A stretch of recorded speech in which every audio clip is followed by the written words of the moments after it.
The door of the mercantile closed in her face before she even finished asking.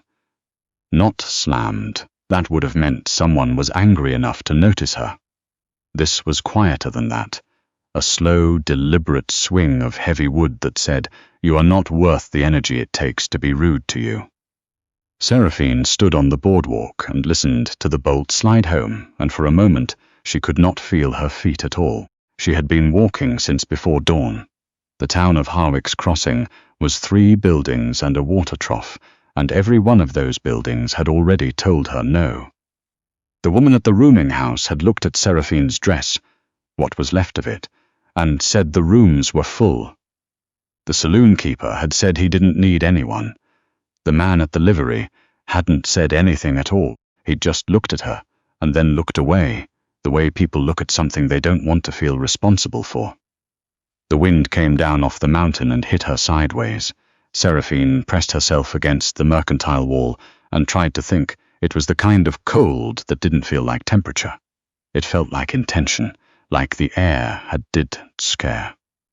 Wagon had decided to push her somewhere, and it didn't much care where. Her coat had 2 buttons left. She'd lost the 3rd crossing the creek 2 days ago, and the 4th sometime after that, and she hadn't noticed either time because she was too busy concentrating on putting one foot in front of the other. She had 73 cents. She had counted it twice that morning, sitting on a log with numb fingers, because she thought she might have miscounted it the first time. She hadn't. 73 cents would not buy a room. It would buy a meal, barely. If the meal was plain and the cook was generous, it would not buy passage on anything going anywhere useful. It would not fix the sole of her right boot, which had begun separating from the upper, somewhere around midday, and now let in cold and wet with every step like a door with a broken latch. She needed to get to her cousin in Millhaven. Millhaven was 40 miles north. She had been walking for 4 days, and she was not certain she could walk 4 more. A wagon rolled past on the main street, the only street, moving slow, loaded with supplies. The man driving it didn't look at her. 2 mules pulled it, their breath coming out in long white plumes in the cold air, their coats shaggy and thick against the chill. The wagon had a canvas cover over the bed, tied down tight, and it was heading north out of town on the road that ran along the base of the mountains. Seraphine pushed off the wall. She had asked 3 people for help today, and all 3 had said no. She was not, by nature, someone who asked for help. She had spent 26 years being the kind of person who managed things herself, who found a way, who did not require assistance. She had never imagined she would be standing on a boardwalk in a town she'd never heard of with a broken boot, and 73 cents and nowhere to sleep. She walked to the edge of the boardwalk and called out to the man on the wagon. "Excuse me." He didn't stop, but he slowed, turned his head just enough to see her. He was large, not in a soft way, but in the way of men who work outdoors in hard country, where everything that isn't necessary gets worn away. He had a dark beard, longer than was fashionable, and wore a heavy canvas coat that had been repaired in several places with thread that didn't match. His hat had seen weather. His eyes, when they found her, were the particular kind of still that could mean either very calm or very dangerous, and Seraphine had no way of knowing which. "I'm trying to get to Millhaven," she said. "I don't have money for the stage, but I can work. I can cook, I can clean, I can help with the animals I just need." "I'm not going to Millhaven," he said. His voice was low, not unfriendly, just factual. "I know, but if you're going north, any miles north would help." He looked at her for a moment, not the way men sometimes looked at women alone on the road, that appraising, calculating look that made her stomach turn. He looked at her the way someone looks at a problem they are trying to understand. Then he looked at her boots. "That sole's gone," he said. "I know. How long you been walking?" 4 days. Something shifted in his face. Not pity. She would have hated pity. Something quieter than that. "Get in the back," he said. He didn't wait to see if she would. He turned back to the road and clicked his tongue at the mules, and the wagon rolled forward at the same slow pace it had been going before she'd spoken. Seraphine stood there for half a second, then climbed up over the tailgate before she could think too hard about it. The wagon bed was packed with supplies, sacks of flour and cornmeal, tins of things she couldn't identify, a crate of hardware, coils of rope. She found a space between a 50-pound flour sack and the canvas side, and sat down and pulled her coat closed with her hands where the buttons were missing. She didn't know his name. She hadn't asked. He hadn't offered. The wagon moved north out of Harwick's crossing, and the town disappeared behind them. And then there was just the road and the mountains and the cold sky overhead, going pale at the edges the way it does before serious snow. She watched the tree line and tried not to think about how tired she was. He stopped once, about 2 hours out, to water the mules at a creek that ran fast and black between ice-edged banks. He climbed down without a word and led both animals to the water and stood there while they drank, checking their hooves, adjusting a buckle on the harness that had been bothering him since town. Seraphine climbed down and walked a little to keep the feeling in her feet. When the mules were done, he said, "There's biscuits in the box behind the seat, wrapped in cloth." She hesitated. "I'm not hungry," she said. He looked at her the way people look at someone who has just said something they both know isn't true. "I didn't ask," he said. She got the biscuits. There were 4 of them, dense and a little dry, the kind that keep without going bad. She ate 2 and wrapped the others back up carefully and put them back exactly where she'd found them. "Thank you," she said. He was already back on the seat. He made a small sound that might have been acknowledgement. She climbed into the back. The snow started an hour before dark, not gently, the way snow sometimes starts, with a few exploratory flakes that give you time to find shelter. This came in sideways, driven by a wind that had been building all afternoon and finally made up its mind. Seraphine pulled her coat tight and turned her face away from it, but there was no away. It came from every direction at once, the way mountain weather does, bouncing off the rock faces and funneling down the draws. The man on the seat above her didn't change his pace. She wasn't sure how long they traveled in it before he pulled the mules off the road onto a track, so narrow she hadn't seen it until they were already on it, heading up through the trees. The snow was lighter in here, cut by the pines, and she could see ahead for maybe 30 yards. They climbed for 10 minutes, the mules working steadily, and then the trees opened up. And there was a cabin. It was small. 1 room, she would guess, maybe a lean-to on the back. The logs were old, grey with weathering, chinking white between them. A stone chimney. A covered porch with a wood pile stacked under it that went from the ground to the eave.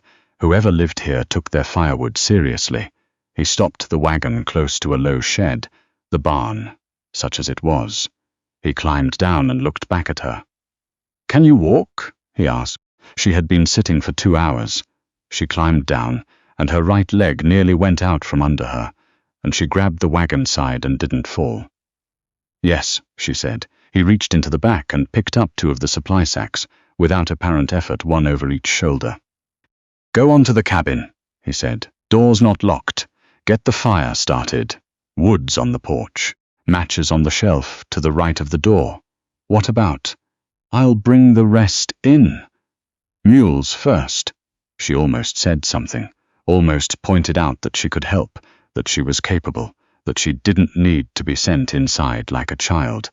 But her leg was still shaky and her boot was wet through, and the snow was getting serious, and so she said nothing. She turned and walked to the cabin. He was right about the wood and the matches. The fireplace was cold and grey, but there was ash that wasn't too old, and plenty of kindling stacked to the side. And Seraphine had grown up on a farm before everything had changed, and she knew how to build a fire. She did it methodically, the way her father had taught her. Newspaper first, then fine kindling in a crosshatch, then the small stuff, then the larger pieces set like a tent over it. She struck a match and touched it to 3 corners of the paper and sat back on her heels and watched it catch. The fire built slowly, then faster. Then the larger pieces were glowing orange at their bases, and the room began to shift from just above, freezing to something bearable. She looked around. One room, as she'd guessed. A table with 2 chairs.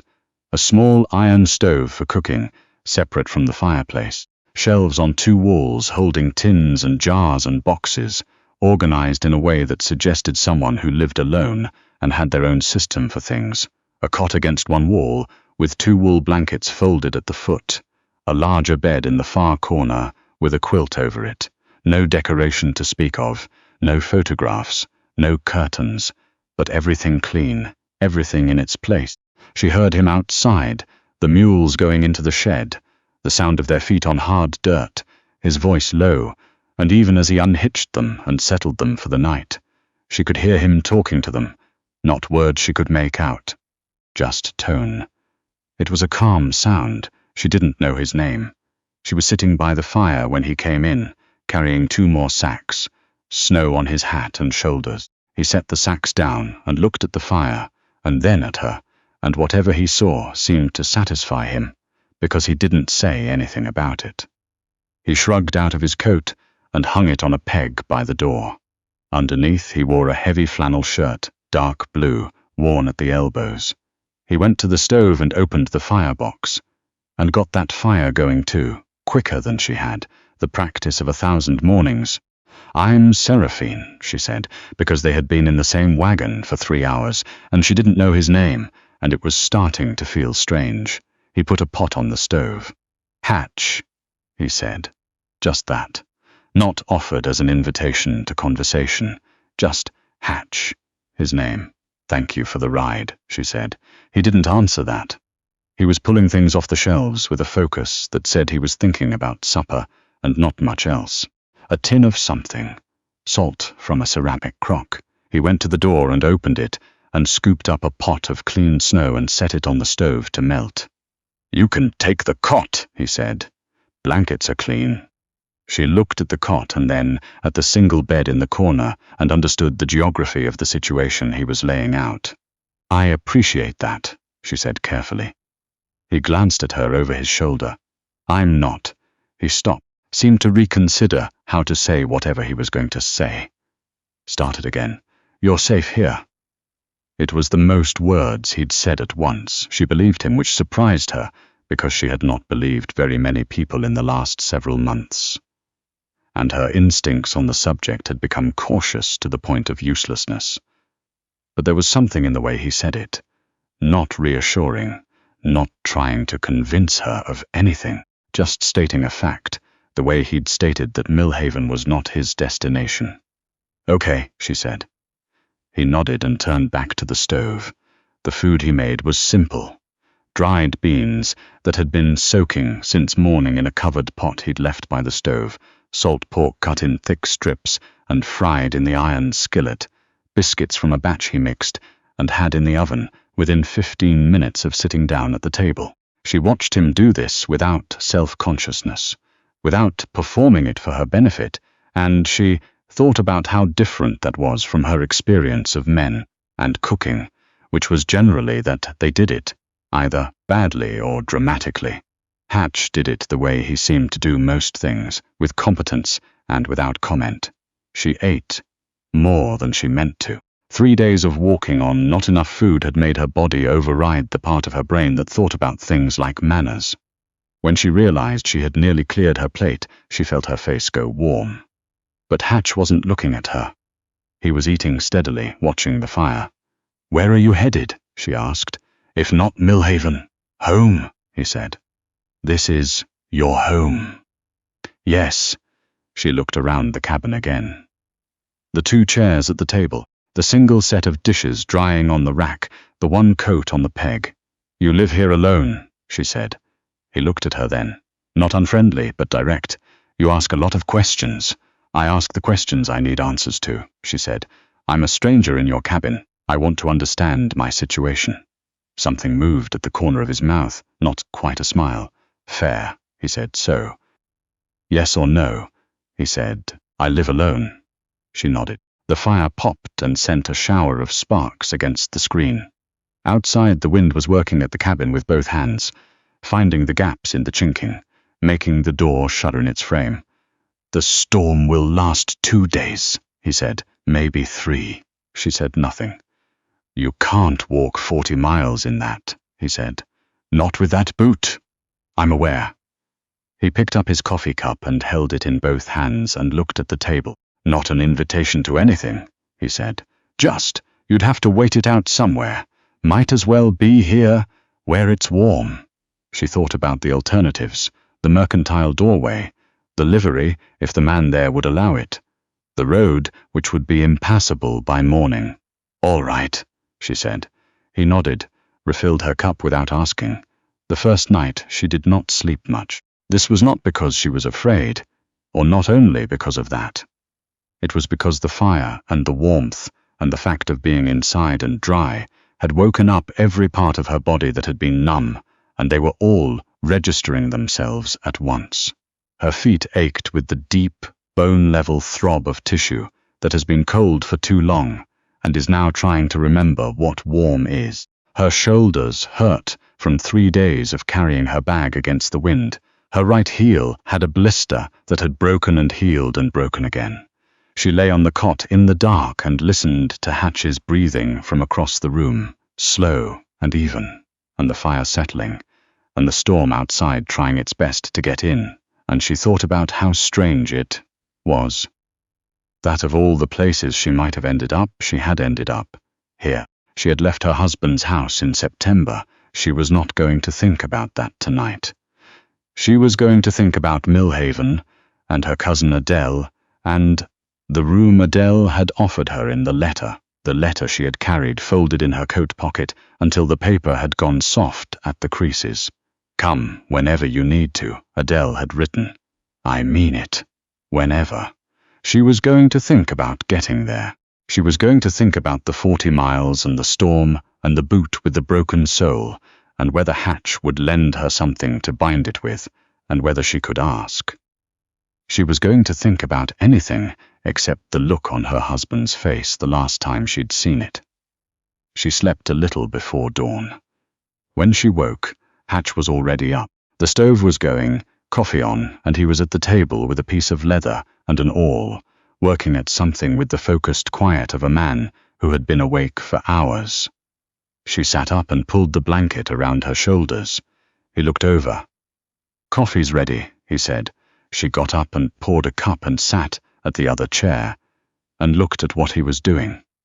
It was her boot. He had taken it from beside the cot while she slept and was reattaching the sole with a strip of heavy leather and a waxed thread, working the awl through both layers with even pressure, the stitches close and tight. The stitches close and tight. She didn't say anything for a moment. Probably," he said. He didn't look up. "All's on the second shelf, if you'd rather." She watched him work. His hands were large and precise, the kind of hands that have learned their craft over years of necessity, where getting it wrong meant real consequences. "Thank you," she said.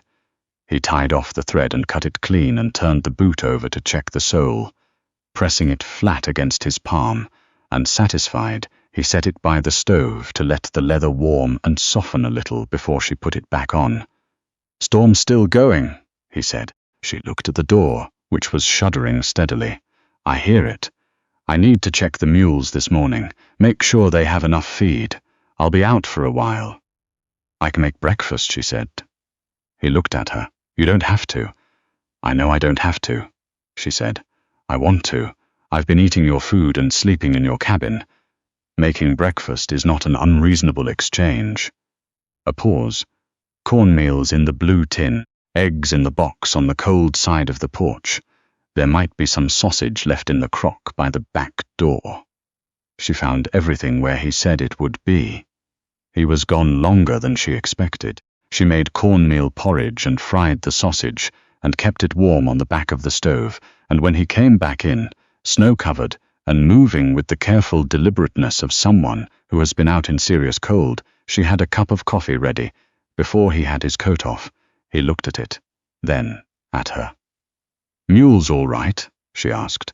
"Fine," he said. "Good animals." He sat down at the table and wrapped his hands around the cup. Drifts are 4 feet on the north side of the shed. Going to be a while before this breaks. She set the food on the table and sat across from him. They ate in silence, but it was not uncomfortable silence. It was the silence of a small cabin in a big storm where there is nothing to do but wait, and the waiting is not unpleasant if you are warm and fed, she thought. I do not know this man. I do not know what he does up here alone, or what he was doing in Harwick's crossing, or why he stopped for a woman with a broken boot when no one else would. I do not know if he is kind or only careful. I do not know if he expects something from this that he hasn't said yet, she thought. I have been wrong about people before, she thought. But maybe I haven't been wrong about this one. On the second day, the storm began to quiet in the late afternoon, and on the morning of the third day it was over. The world outside the cabin was white and still, and the light off the snow was almost violent in its brightness. Seraphine had, in 3 days, learned several things. Hatch had been on this mountain for 9 years. He trapped, mostly, beaver and marten, the occasional wolf. And in the summer, he ran cattle on the lower slopes. Not enough to be a ranch, just enough to have beef through the winter and sell a few head in the fall. He had built the cabin himself. He had been to town 4 times this year, Harwick's crossing being the nearest, and he went only when he needed supplies. He had not told her any of this directly. It had come out in pieces, over meals and in the evenings by the fire when she had asked careful questions, and he had answered them with the careful brevity of a man who was not accustomed to talking about himself but was making an effort. She had told him less. He did not push. She understood, after a while, that this was a considered courtesy. He knew she was running from something, and he was not going to ask her to explain herself. On the morning of the third day, after the storm was over, he went out to check the road.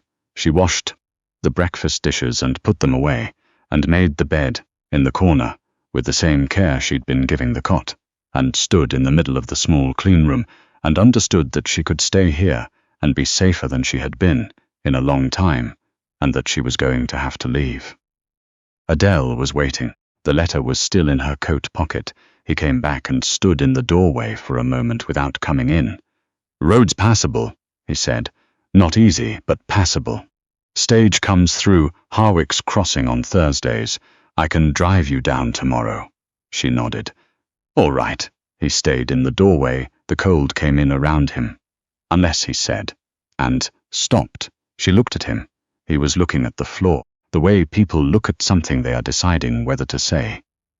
"If there was something you needed to think through, or—" He stopped again, seemed to realize this was not coming out right, started over. "I got 4 head of cattle. I'm going to move to the lower pasture before the next storm," he said. "I could use someone to help drive them down. Not a big job, half a day maybe, but—" He looked up. "I could use the help." She looked at him for a long time. She thought about Adele's letter. "Come whenever you need to. I mean it. Whenever. Your boot should hold now," he said. "If you want to go." He held the door open. The morning was white and bright and cold, and the road was down there through the trees, and Millhaven was 40 miles north at the end of it. Seraphine stood in the middle of the cabin and felt the warmth at her back from the fire she had helped build, and looked at this quiet man in the doorway who had stopped for a woman with a broken boot because— She understood now. That was simply the kind of man he was. "What time do the cattle need to be moved?" she asked. Something shifted in his face. Just slightly. The same thing she'd seen in the wagon that first day, when she'd said she'd been walking for 4 days, except it was the reverse of that, not concern, but something its opposite. "After breakfast," he said. She turned back to the stove and picked up the coffee pot. "Then you'd better have another cup," she said, "and tell me where the pasture is."